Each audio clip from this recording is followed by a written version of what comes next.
नमस्कार, मैं रचना शर्मा चढ़ती कला टाइम टीवी देख रहे सभी दर्शकों का स्वागत करती हूं। आप देख रहे हैं हिंदी टॉप न्यूज।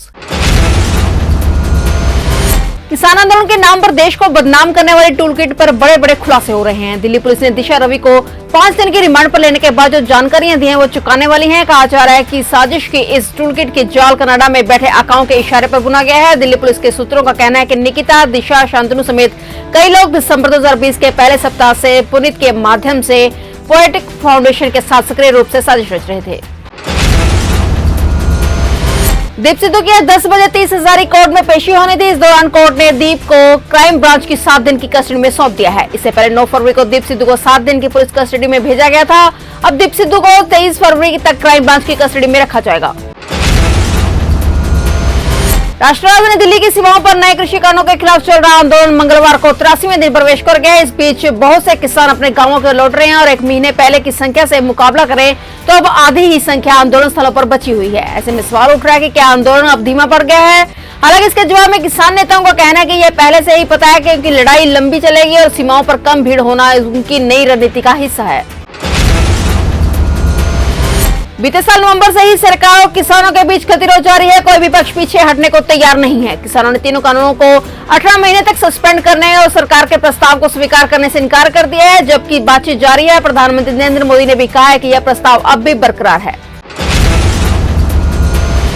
मध्य प्रदेश के सीधी में बड़ा भयावह सड़क हादसा हुआ है। सीधी जिले में सतना जा रही यात्री बस अनियंत्रित होकर नहर में जा गिरी। घटना रामपुर नैनिक थाना इलाके की है, जहां मंगलवार सुबह 7:30 पर एक बस साइड लेते वक्त अनियंत्रित हो गई और बस में करीब 54 यात्रियों के सवार होने की सूचना सामने आई है। हादसे के बाद 7 लोग तैरकर बाहर निकल गए, जबकि 4 लोगों के शव बाहर निकाले गए हैं। नहर इतनी गहरी थी कि पूरी बस उसमें डूब गई।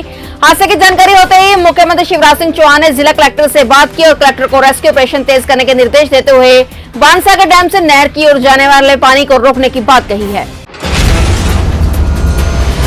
प्रधानमंत्री नरेंद्र मोदी ने मंगलवार को उत्तर प्रदेश के बहराइच में महाराजा सुहेलदेव के स्मारक का शिलान्यास किया। इस दौरान पीएम मोदी ने कहा है कि भारत का इतिहास वो नहीं है जो देश को गुलाम बनाने वालों और गुलामी की मानसिकता के साथ लिखने वालों ने लिखा है। भारत का इतिहास वो भी है जो देश के सामान्य जनों ने लिखा है। पीएम मोदी ने कहा कि भारत के कई अनेक नायक नायिकाओं को कभी इतिहास में जगह नहीं दी गई, जिन्हें कभी उनका सम्मान नहीं दिया गया, उनसे आज भारत सुधार रहा है।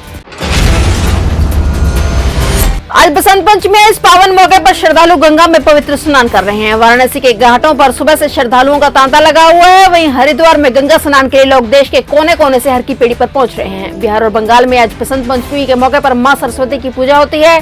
जगह जगह पंडालों और घरों में मां की आराधना का आज दिन है। इस मौके पर देश के राष्ट्रपति रामनाथ कोविंद समेत तमाम हस्तियों ने देशवासियों को शुभकामनाएं दी हैं। अब अरब सागर से लेकर हिंद महासागर तक भारतीय नौसेना की ताकत में जबरदस्त इजाफा होने वाला है। नेवी के बेड़े में 30 स्कॉर्पियन पनडुब्बी गनरज को शामिल किया जा रहा है और जल्द ही औपचारिक रूप से इसे कमीशन कर दिया जाएगा। बता दें कि इस पनडुब्बी को मेक इन इंडिया के तहत तैयार किया गया है। पश्चिम बंगाल में चुनावी माहौल के बीच राष्ट्रीय स्वयंसेवक संघ के संचालक मोहन भागवत ने फिल्म अभिनेता मिथुन चक्रवर्ती से मुलाकात की है। दोनों के बीच ये मुलाकात मुंबई में हुई है। आरएसएस प्रमुख मोहन भागवत मंगलवार सुबह खुद मुंबई स्थित मिथुन चक्रवर्ती के घर पर पहुंचे। दोनों के बीच ये मुलाकात सुबह सवेरे हुई। अब जबकि बंगाल विधानसभा चुनाव के लिए बीजेपी चेहरे की तलाश में है, तो ऐसे में आरएसएस प्रमुख की मिथुन से मुलाकात को भी काफी अहम माना जा रहा है।